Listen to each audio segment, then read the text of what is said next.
Hello and welcome to Willbricksproductions. Productions. Today we're taking a look at the 75106 TIE carrier. Now that's what LEGO calls it, like Imperial Assault Carrier, but it's really known as the Gazanti carrier from Rebels and from behind the scenes of like Star Wars movies. I've seen them actually in Separatist fleets and like the Clone Wars TV show and a few background shots. It's really cool to see. And they're also known as transport ships, but this ship is called the Gazanti carrier. Now, for this set review, I thought I'd review it because we saw it in the Mandalorian. I'll pull up a little image right now, and I thought it would be a good set to review again because of its popularity again. Now, this set did sell for $129 back in the day of 2015 when it was available, and it was a pretty good set. I was very happy to get it when I did get it in the Christmas of 2016, sometime around there, and it came with 4 miniature TIE fighters. Right here, I'll show you one of them.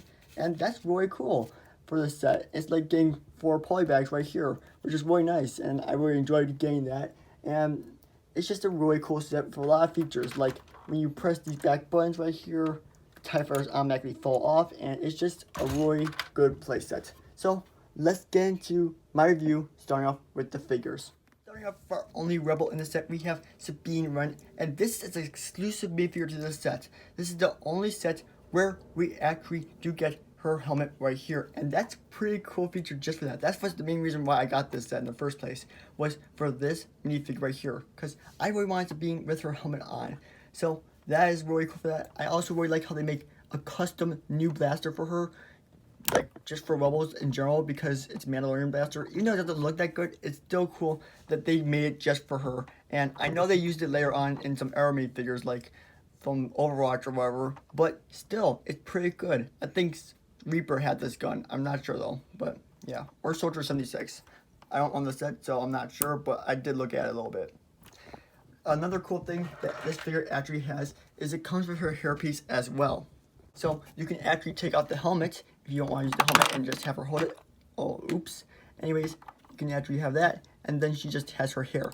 But that is like all the other sets, basically, with the Ezra's Land Speeder and with the Av Encounters, the A-Wing. It's basically like that for all the other sets. But this is the only set where you can get the helmet. So that's what you're really paying for with this set. Now, she does have 2 facial expressions. One where she's angry because she's fighting, and then the other one is a smiley face. So I'll show you how the smiley face one looks now, because you've always seen the angry one.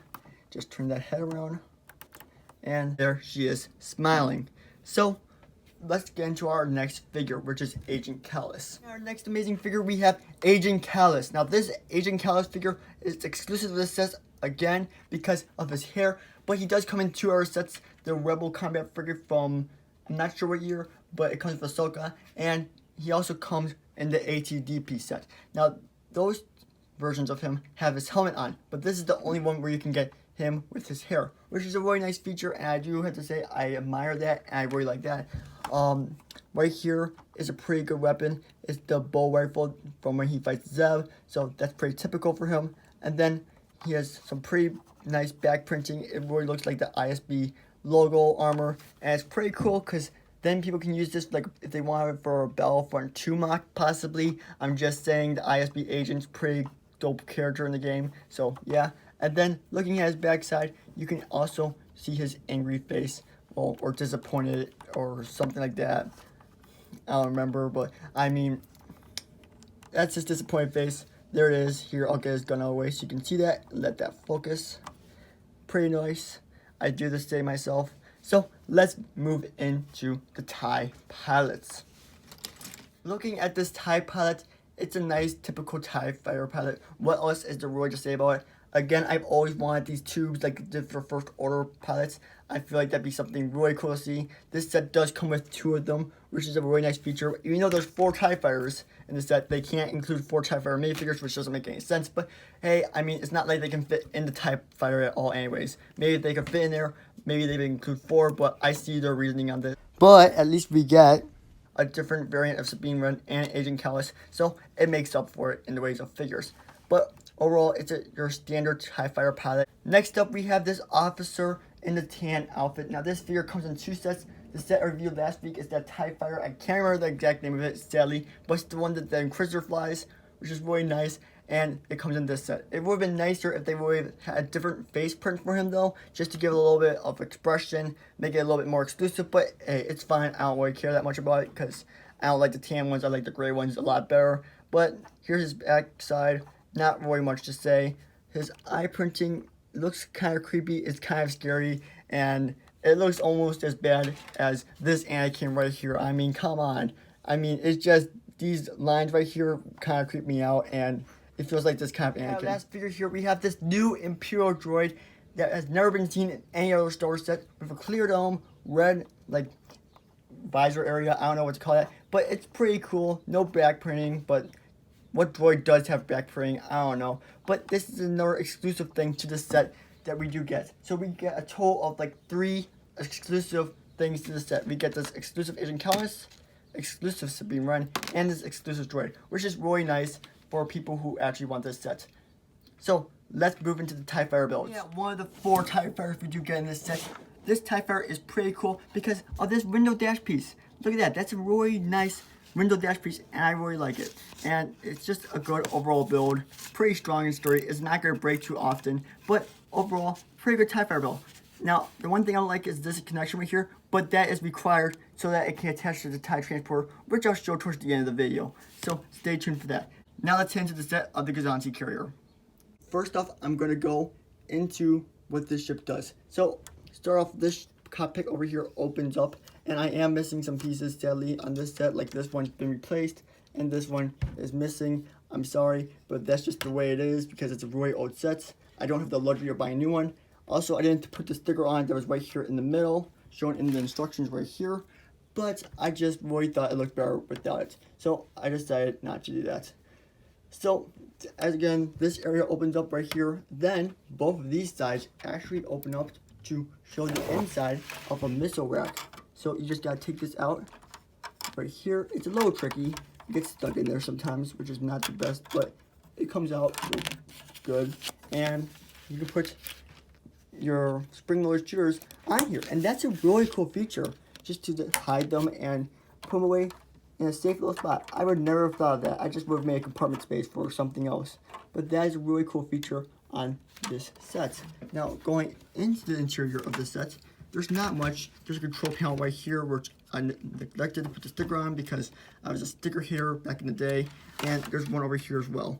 And then you can lift both of these compartments up right here to show like a little cargo crate or wherever you want. And that holds studs for this stud shooter. And that's a really cool feature because it just hides everything in this ship.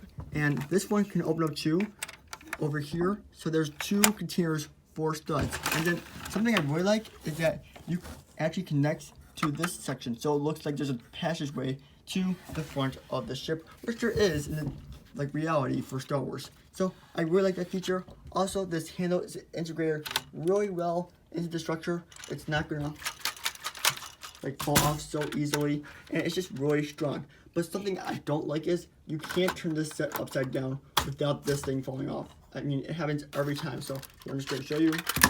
See, it fell off. So that's a little bit of a bad feature, but honestly, how often are you gonna turn this set upside down? It's not really meant for that kind of flying. So it's attached by this like one tile piece with a stud in it. So there you go.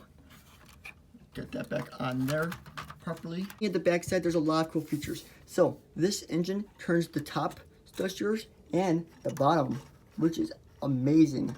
I really like that. That is just so cool how it can turn both of them. And I'm not gonna break it apart to show you how they do it, but it's basically the same system that they use for the Red 5 X-Wing, which is really cool. Another feature on this set is these levers. Now you're probably curious what they do. Well, these things actually release these Tiefires. So right here, there's a little hole on the top section, and you actually can connect each Tiefighter to the very bottom of this amazing carrier, like so. So you see that right there, and it just locks into place with these rubber. There's a bunch of rubber Technic things inside here, and it's really cool how it does that. So it just locks into place, like so, for each of these Tiefighters.